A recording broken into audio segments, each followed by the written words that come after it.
everything will tokenize, while we believe that someday everything will tokenize, it is going to take us a while to get there.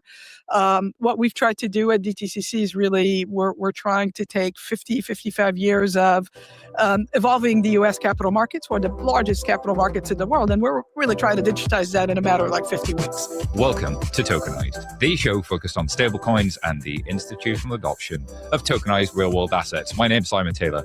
I'm your host for today, author at FinTech Brain Food and head of market dev over at Tempo. And there is no Kai today. He's actually taking some time off. Guy's had quite a big year, but don't worry, you'll hear his voice soon because we recorded our 2025 processing 3.7 quadrillion securities transactions annually, with custody of over $100 trillion in assets. When you buy an Apple stock through Fidelity, DTCC is what actually clears and settles that trade at the last leg. This is not a synthetic derivative or an IOU. This is actual real-world assets, real obligations being tokenized. And this is in the same week that Securitize are launching their real, not synthetic stocks on chain. So, Nadeem, we couldn't have a better guest to talk through this. Talk us through the journey to get to where you are today and what you're hoping for now that these stocks will increasingly be available as tokens. So it's been an exciting week, but it's been years in the making. So we joined DTCC, myself, Dan Doney, and a whole bunch of us about 2 years ago when DTCC purchased the fintech that we were leading. It's named Securrency. And Securrency, actually the same platform, the same technology, was actually the backbone that allowed WisdomTree many years earlier to achieve its first SEC authorizations to launch some of the first tokenized money market mutual funds actually in the industry. So 2 years ago, actually last week was our 2-year anniversary when we joined DTCC, and we had been working on how do we extend what DTCC does into the DeFi world. That is really the vision that we have, is how do you bridge between TradFi and DeFi. And listen, there's a lot of people with very strong opinions of what that depositories won't be needed in the future, that we don't want anything that's centralized, all that good stuff. And what we actually tried to do was show them that there's actually value to have organizations like DTCC really help with that process. Now, what happens in 5 or 10 years, I don't know. My guess is it will continue to evolve and we'll do what we do a bit differently. But you needed somebody right now to be able to do tokenization in a way that continued to protect investor protections. I'm sorry, that's probably two protections in one sentence, not a good thing. Really extend it with all the legal rights and obligations that go with it. And what a depository does, which is really important, Simon, is we are also the good control location. When you have an issuer like Apple, let's assume they issue 1,000 shares. How do you make sure after the 1,000 shares get tokenized and those get tokenized and those get tokenized that there's still fundamentally 1,000 shares? And that's really what the depository does, among other things that we do. So extending that into the digital world, I think it's also important to acknowledge that our hypotheses, and I think you'll agree with that, is while we believe that someday everything will tokenize, it is going to take us a while to get there. What we've tried to do at DTCC is really we're trying to take 55 years of evolving the U.S. capital markets, one of the largest capital markets in the world, and we're really trying to digitize that in a matter of like 50 weeks. Obviously, there's been a lot of work and foundational work that occurred before that, and I'll give you some stats here. It's like, you said we settle for $4 quadrillion a year, which is true. I don't know if you guys know how many zeros are in a quadrillion. I had to Google that my first time. So you anybody want to take and you can't Google it right now. Is it 16? You're close, 15. Right, or put $100 trillion on our platform. Like we had grandiose ideas on how we can transform the markets, but not at the scale. So you need scale, you need resiliency, and there's no better institution that can enable all that. So it was a matter of like, how do we enable the market? How do we give participants and consumers choice?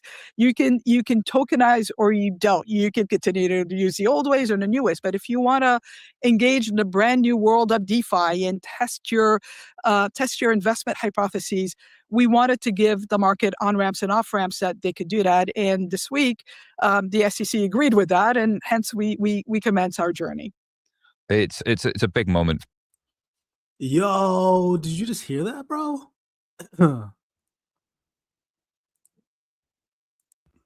Did you hear that, Aqua? I'm going to run that one back real quick. I think Aqua might be up from his camera, but what? Did y'all hear what she just said right now? Come on now, y'all. What is going on, everybody?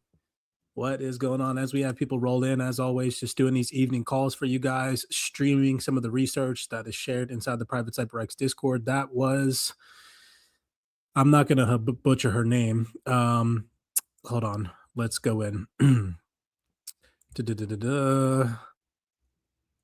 do you pronounce it? Nadine Chakar, the global head of DTCC Digital Assets. Let's run that one back because I'm pretty sure she just said the SEC gave the DTCC the go-ahead to provide services in the DeFi ecosystem. If I'm hearing that correctly, okay, let me know in the chat if y'all heard what she just said before I run this back. Give me a fire emoji. That was nasty. Hold up. Sheesh. Hold on. Okay, let's run that one back. For sure. And I think participants and consumers choice ideas on how we can transform the markets, but not at the scale. So you need scale, you need resiliency, and there's no better institution that can enable all that. So it was a matter of like, how do we enable the market? How do we give participants and consumers choice? You can tokenize or you don't. You can continue to use the old ways or the new ways. But if you want to engage in the brand new world of DeFi and test your investment hypotheses, we wanted to give the market on-ramps and off-ramps that they could do that. And this week, the SEC agreed with that, and hence we commence our journey. it's a big moment for sure. And I think it was Vlad Tenev of Robinhood. Man, I wish Aqua was at his computer right now. That was an absolute banger. Bro, are you at your computer now? Yeah, buddy. Yeah, I'm here. I just missed what you had, what you're going over right now because my daughter was wilding out right now. But I'm here now, and yeah, what's cooking, bro? Bro, listen to what Nadine Chakar just said from the DTCC. This was, by the way, mind you guys. Okay, hold on. This, what I'm sharing with you all, was posted just 5 hours ago from the Tokenized podcast. Had Nadine Chakar, global head of digital assets at DTCC, and a couple of other people that this podcast interviewed today. And just, bro, listen to what she said about the SEC and how they're giving the DTCC the green light to move forward in the DeFi ecosystem. Yeah, let's hear it. I'm gonna run it all the way back to the beginning at 4 minutes. Okay, yeah, I'm down. Said that to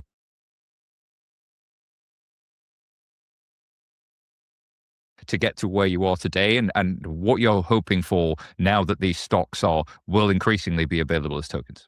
So it's been an exciting week, but it's been years in the making. So we joined DTCC, myself, Dan Doney, and a whole bunch of us about 2 years ago when DTCC purchased the fintech that we were leading. It's named Securency. And Securency, actually the same platform, the same technology, was actually the backbone that allowed WisdomTree many years earlier to achieve its first SEC authorizations to launch some of the first tokenized money market mutual funds actually in the industry.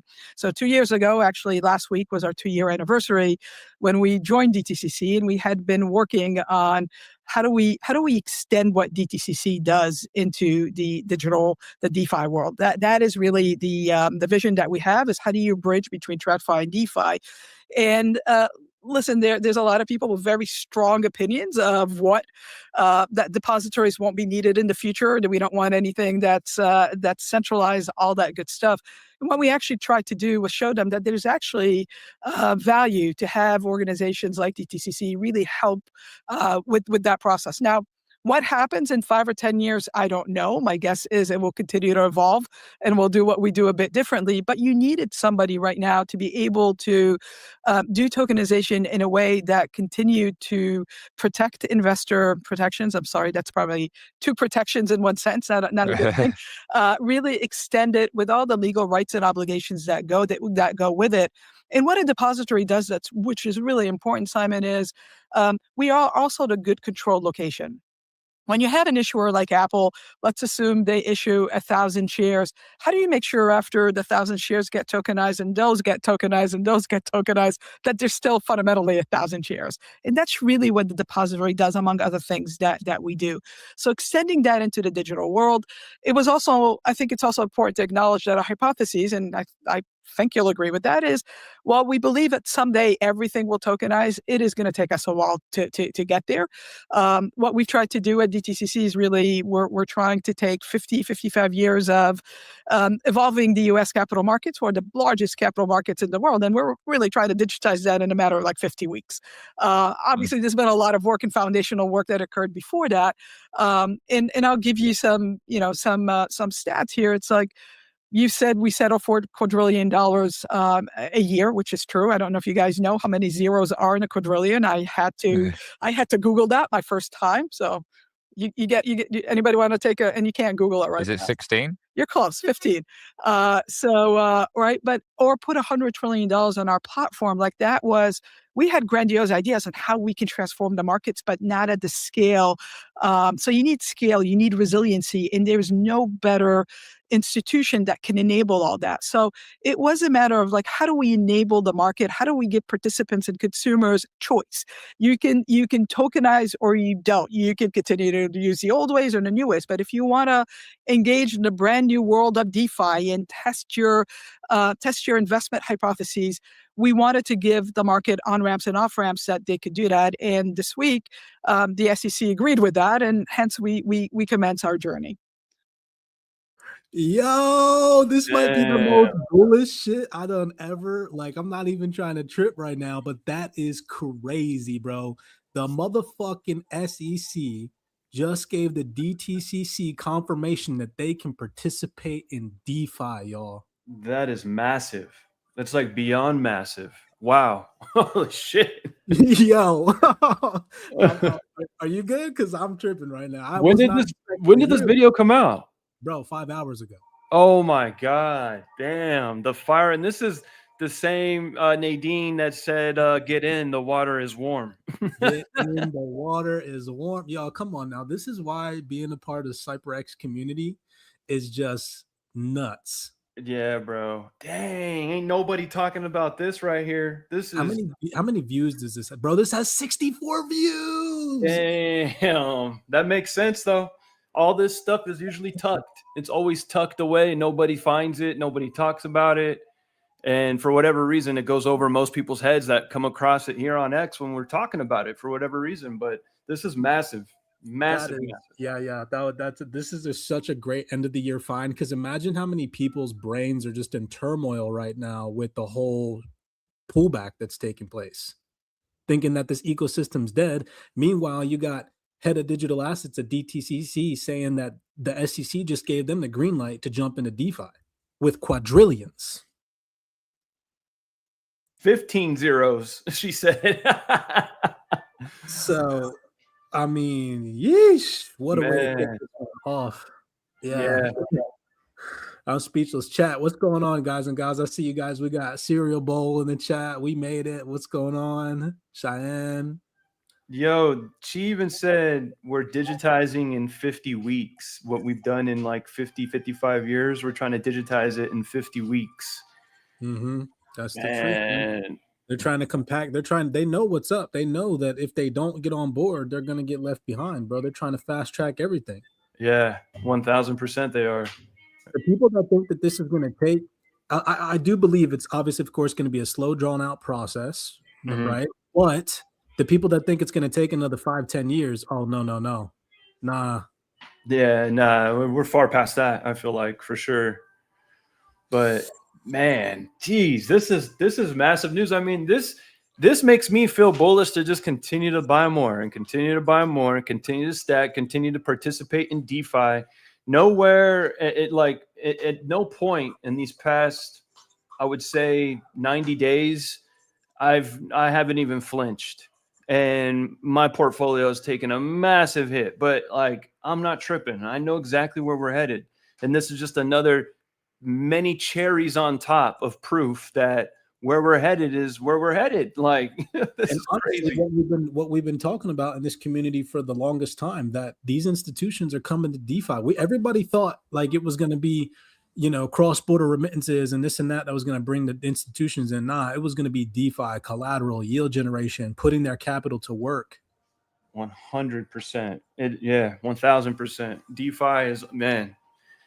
Ah, man, we've been saying it for almost 2 years plus now too. So this is Let's continue. Let's see what else this podcast, because bro, we're only 5 minutes into this podcast. oh, we got more juice. All right, I'm ready. I'm ready. And I haven't watched it yet. This is my first time watching it too with everybody else. So we're in for a treat.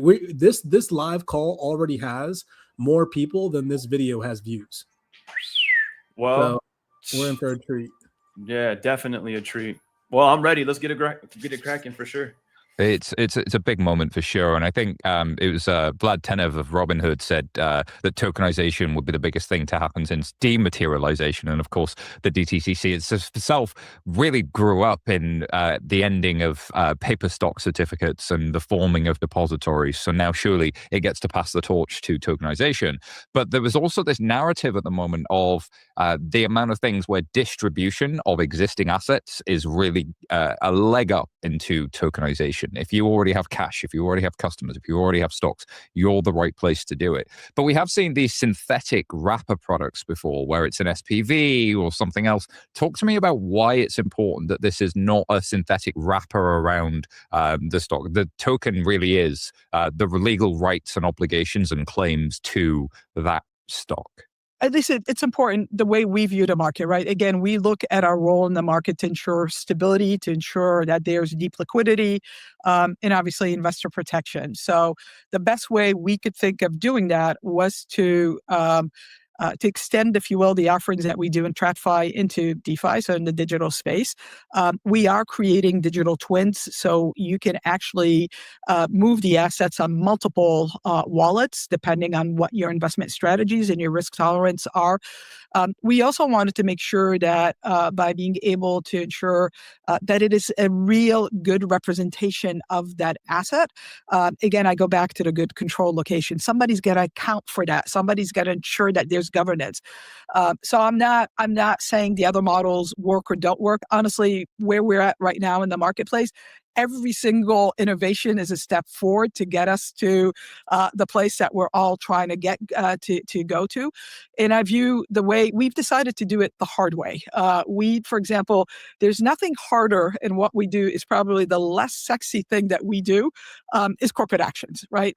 Paying dividends, paying income, doing mergers.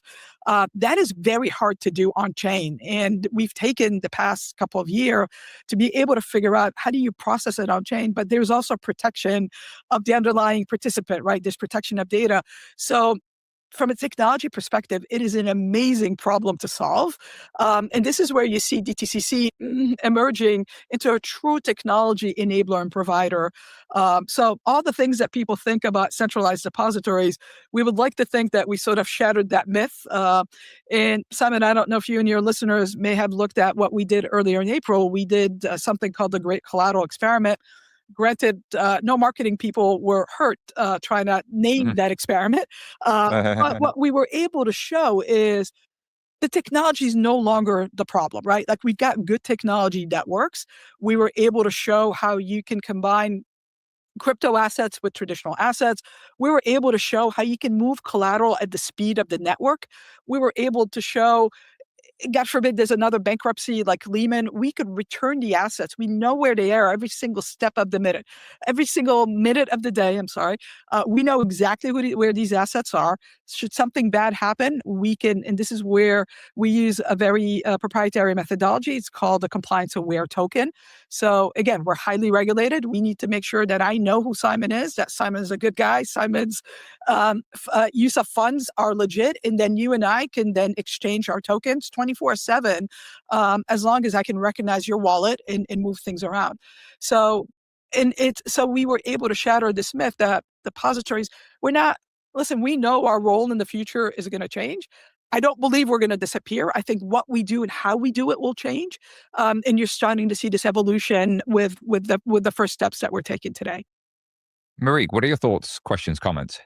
Well, a lot. One, I think it's huge. So indeed, like Nadine, congrats. And it sounds like it's been quite a journey, and there is more to come. When I saw that, I was like, oh, the Larry Fink vision is also coming too, right? We hear tokenization of financial markets, which on reflection, I remember, when I was at Circle, like almost 10 years ago, Jeremy was also talking about tokenization of everything. Except 10 years ago, people thought you were crazy if you were saying that. And to me, this is like, now it's starting to really happen. And you have this very huge component of the infrastructure system that are doing that. So that's thought number one, which is like, we are getting on this realization of the journey.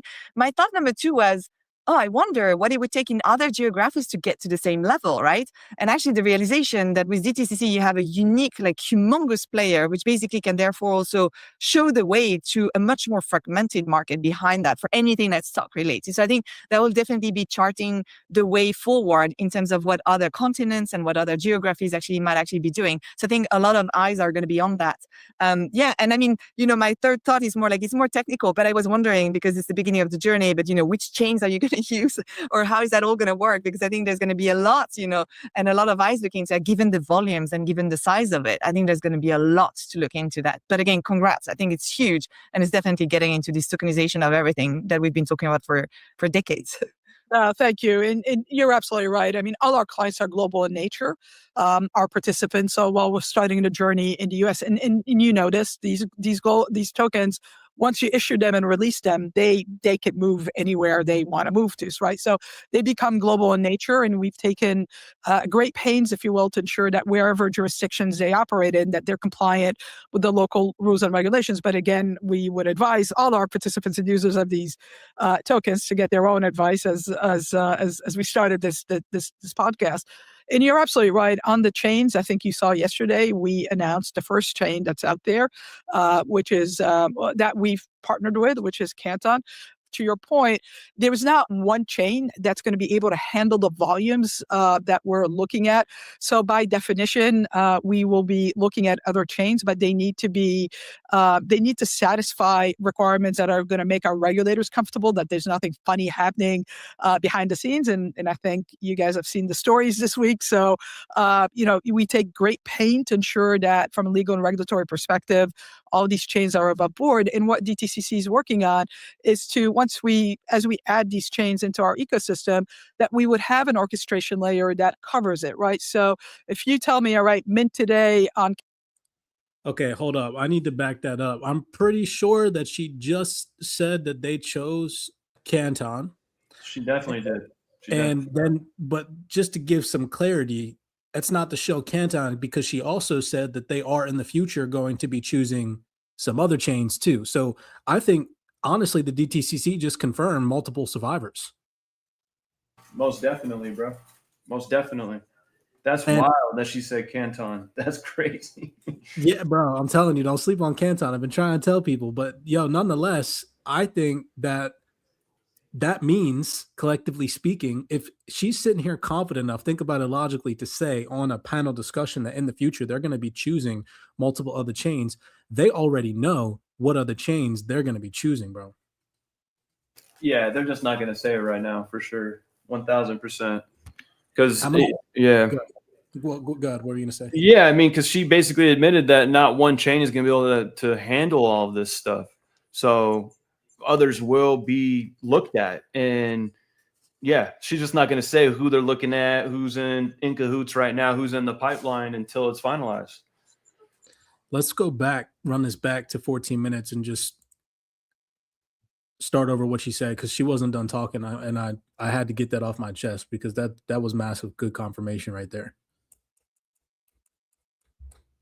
He announced the first chain that's out there, which is that we've partnered with, which is Canton. To your point, rules and regulations, but again, we would advise all our participants, at least them, they can move anywhere they want to move to, right? So they become global in nature, and we've taken great pains, if you will, to ensure that wherever jurisdictions they operate in, that they're compliant with the local rules and regulations. But again, we would advise all our participants and users of these tokens to get their own advice as we started this podcast. And you're absolutely right on the chains. I think you saw yesterday we announced the first chain that's out there, which is that we've partnered with, which is Canton. to your point, there is not one chain that's going to be able to handle the volumes that we're looking at. So by definition, we will be looking at other chains, but they need to satisfy requirements that are going to make our regulators comfortable that there's nothing funny happening behind the scenes. And I think you guys have seen the stories this week. So, we take great pain to ensure that from a legal and regulatory perspective, all these chains are above board. And what DTCC is working on is to, as we add these chains into our ecosystem, that we would have an orchestration layer that covers it, right? So if you tell me, all right, mint today on Canton, but tomorrow I need you to move it to Stellar or move it to SWI or wherever we want to go, Ethereum, we'll be able to do that while maintaining the appropriate records. So I think. Whoa. Did she just? She said Stellar, Sui, Ethereum. Whoa! What the fuck, bro? Wow. This is mad confirmation that the DTCC is well aware of the same projects that we are locked into. Soy, Stellar. Dang, that's crazy that she just named those off right now. Yeah, this is mad wild right now, honestly. I mean, we're gonna keep it going, but sheesh. Damn. Yeah. That's going to be super important, and that will be another phase, if you will, of where we'll head. Because yes, the headline today is we're going to tokenize everything, but in my head, it's like, okay, we did that, then what? Right? So we've got to give these tokens mobility, velocity, a purpose.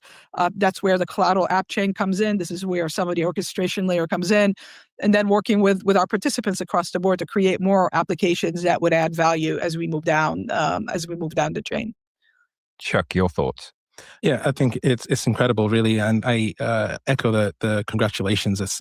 These are many years in the coming, and I remember when I was working at Paxos, one of the first things that we did, we were working, and you may remember, Nadine, we were working to build a clearing agency that would plug into the DTC and then enable the immobilization and then clearing and settlement of securities, and then pass them back into the DTCC when needed.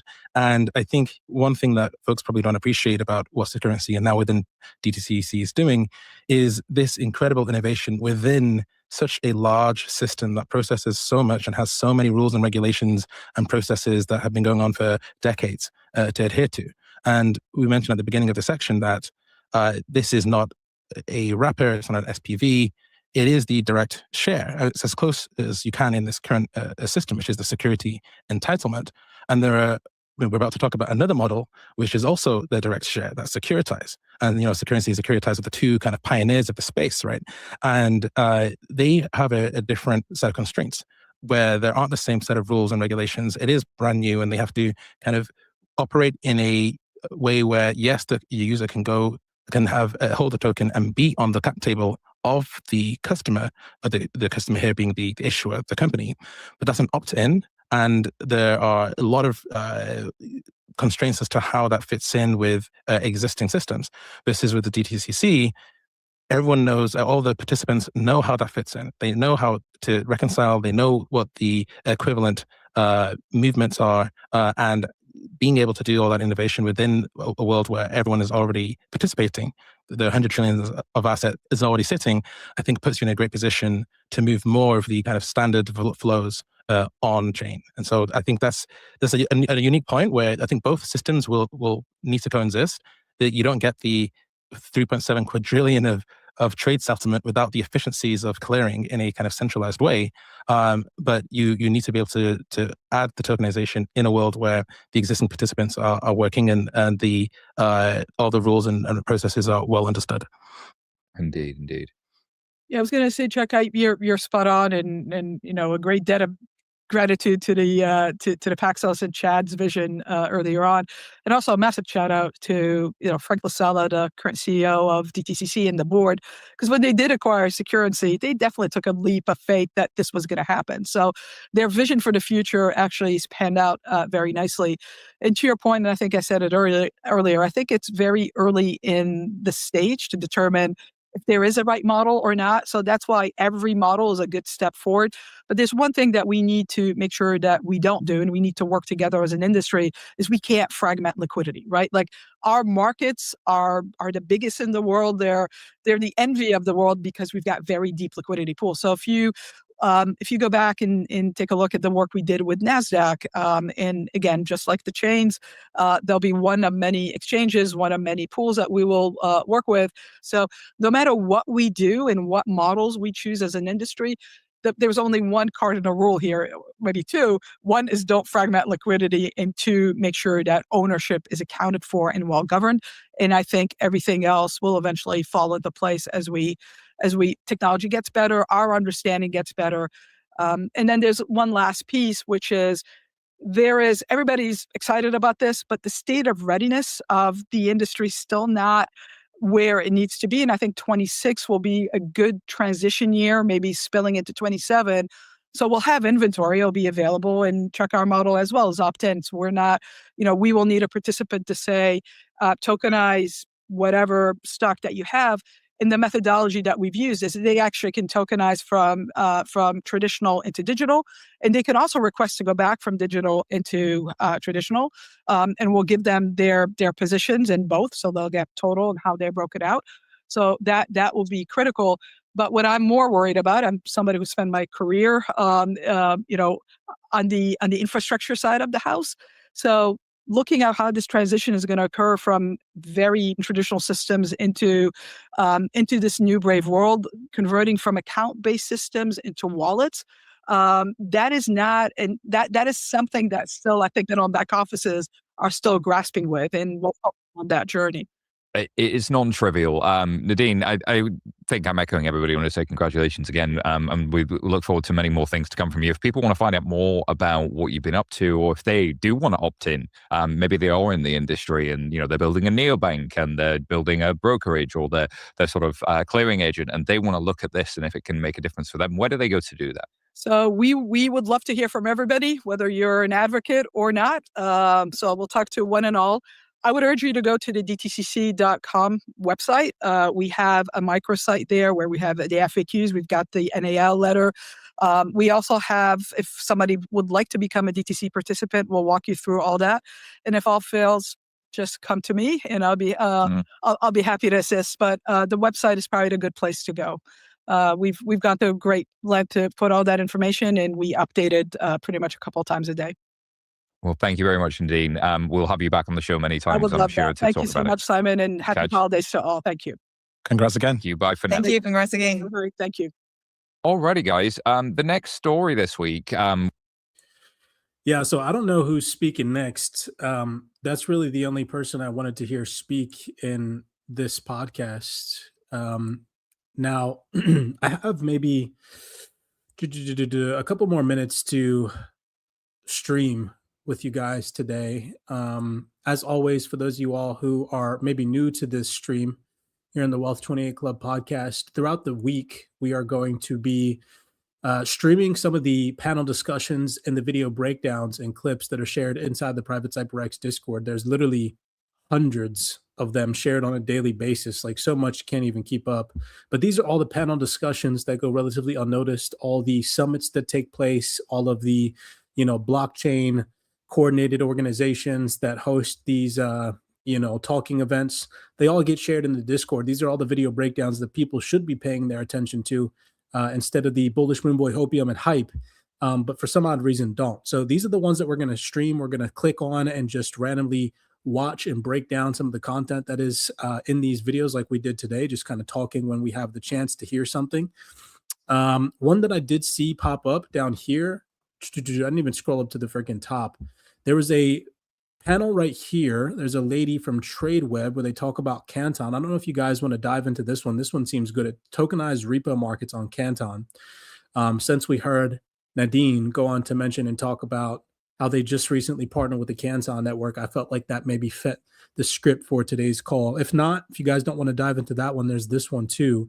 We know this gentleman here. Here's a co-founder of Canton. Looks like he was just on a podcast recently with the DTCC called Quadrillions. There's another one. Where's he at? Paul Brody. We're very familiar with Paul Brody. Here he is.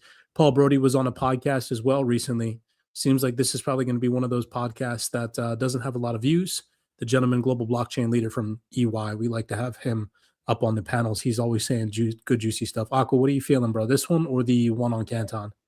Man, tough because that's my boy right there. I would say maybe part of that Canton one, and then the Paul Brody one for sure. But we can run the Paul Brody one. It's only 5 minutes. All right, let's do that one then. That's first. Yeah, let's do it. What were you gonna say about Canton? It just came out of nowhere. Like I mean, thanks to you, I became aware of Canton, but I've never heard of Canton outside of this, and they are super well connected. This is crazy. Bro, you know, the crazy part is, to kind of go off what you just said, that Canton came out of nowhere. They actually didn't, bro. They've been around. The Canton Network's been around for quite some time. And the team that built Canton Network has actually been building in this space since 2009, like since the early days. Yeah. Did you see the breakdown that I did about DAML, the DAML, the language model that's embedded into Canton? No, I didn't see that. Damn, that's been around since Bitcoin and Ethereum early days, bro. Man, I guess it's like I don't see anybody on X talking about it or anybody talking about it. Like, you know what I mean? So, dude, it's totally under the radar. And if you haven't already watched the video upload that I did yesterday for the private members on Canton, yeah, dude, you should go back and watch that, because you know how we've been very focused on AML, KYC, SOC compliance, and BSA compliance, right? Right. Yeah, Canton's both, bro. Dang. Okay. Yeah, no, that's mad legit. And deserves, man. So yeah, definitely lock in and do some research on Canton. But we'll play this Paul Brody one real quick. See if he says anything good. Sometimes he does, sometimes he doesn't. But this one's only 9 minutes, so we'll rock with this one real quick. Okay. I care. Thank you so much for having me. It's a delight to be here today.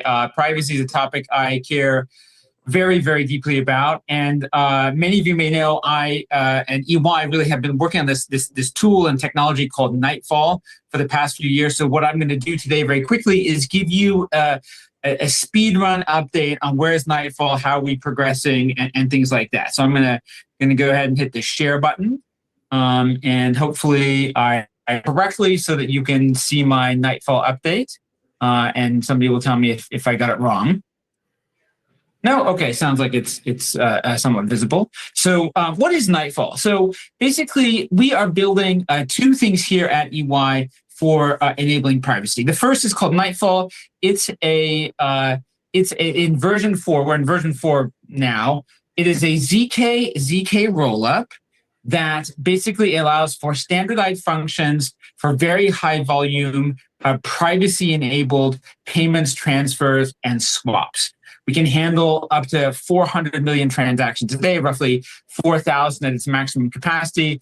It's designed to be scalable, and it's fully it's fully EVM compatible. So you can deploy it basically on top of any EVM compatible blockchain. Very importantly, Nightfall is public domain open source code, and it's a privacy protocol. Nightfall has a sister technology called Starlight. And the issue with Nightfall is we wanted to build something that would enable very significant, scalable, simple transactions like payments and transfers and swaps. But we also have this understanding that for businesses especially, privacy means the ability to do complex business transactions under privacy with customized business logic. Every business agreement, and apologies if you heard me say this before, it's money for stuff under the terms of some kind of agreement. So we've got money tokenized, we have stuff tokenized, and it's easy to move them around. But what happens when you have customized business rules? Those business rules, if you run them into clear, you're exposing the same kind of super sensitive information. Starlight lets you take a standard Solidity smart contract, mark it up, and turn it into a zero-knowledge circuit. And the goal over time is for these two things to work together so that you can basically model and take any kind of business application tool or process and deploy it under privacy. Believe it or not,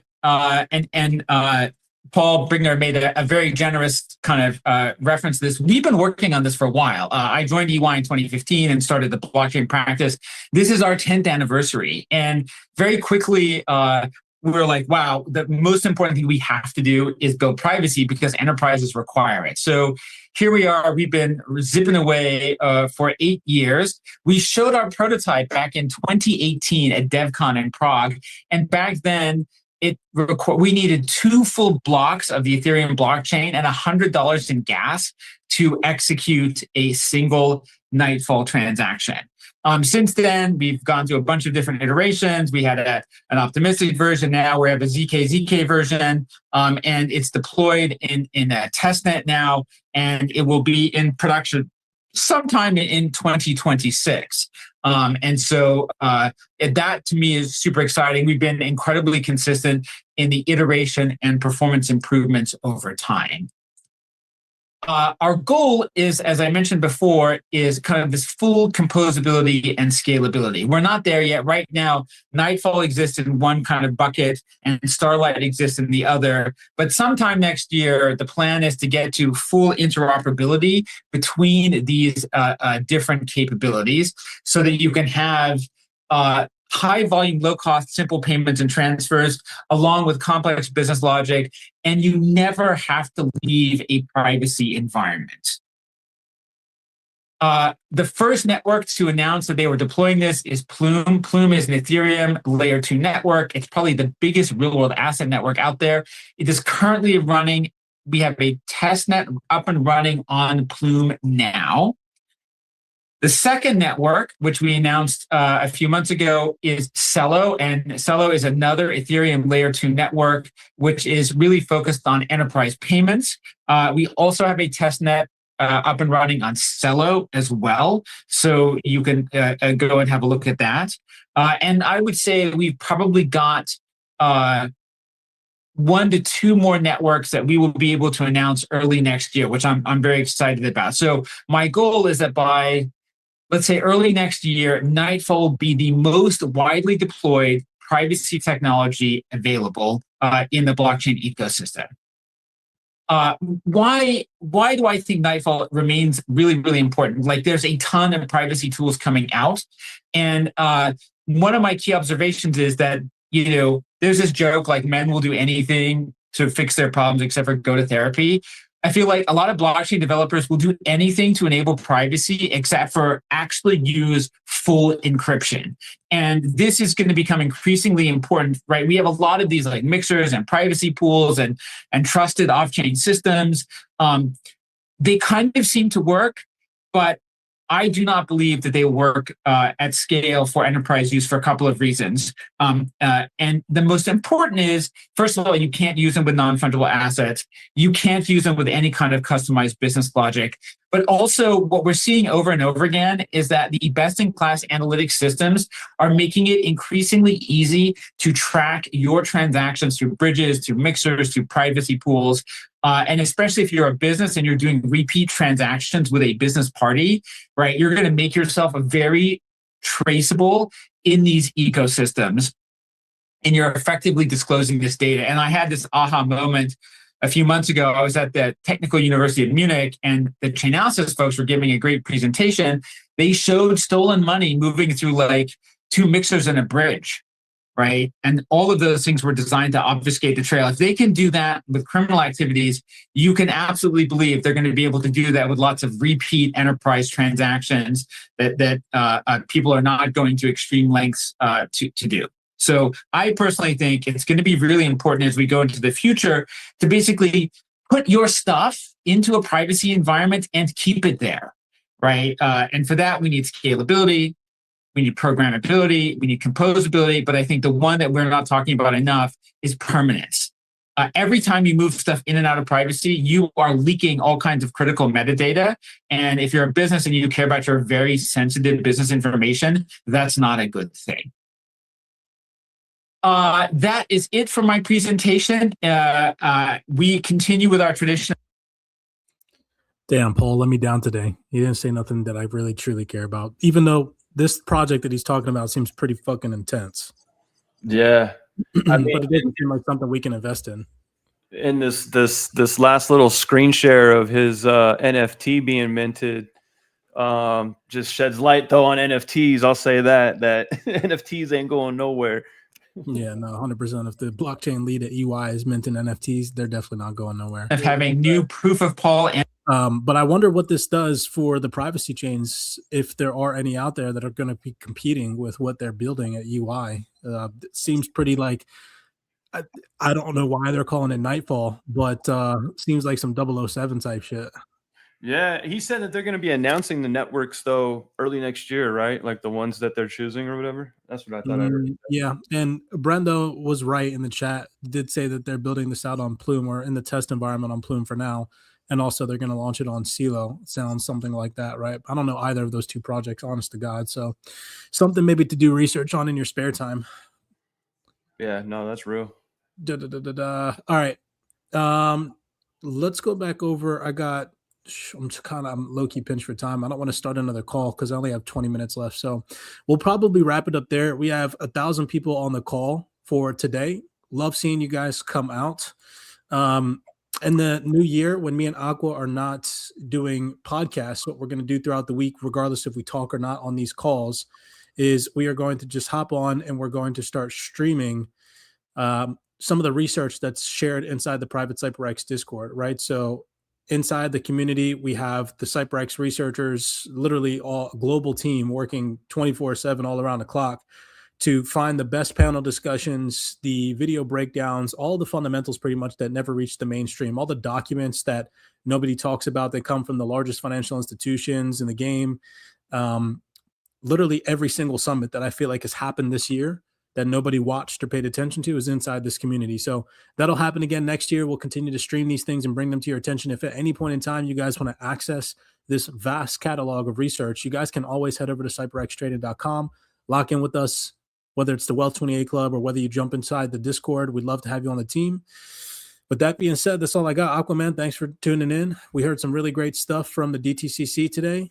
If you guys missed that and you jumped into the call late, definitely for sure 110% go back and rewind that, because that was massive confirmation that the DeFi ecosystem is going nowhere, and quadrillions is about to freaking tap in, and they just got the legal clarity from the SEC. DeFi is the heartbeat of crypto, baby. 1000%. So blessings to you guys. As always, be cognizant, be aware out there. Happy holidays to all. Be safe. If you're going to be traveling over the next couple of days, make sure that you guys are being awake and aware to your surroundings. And we'll see you guys in the next one. Thanks, Cypress. Peace out, bro. Later, everybody. See you guys.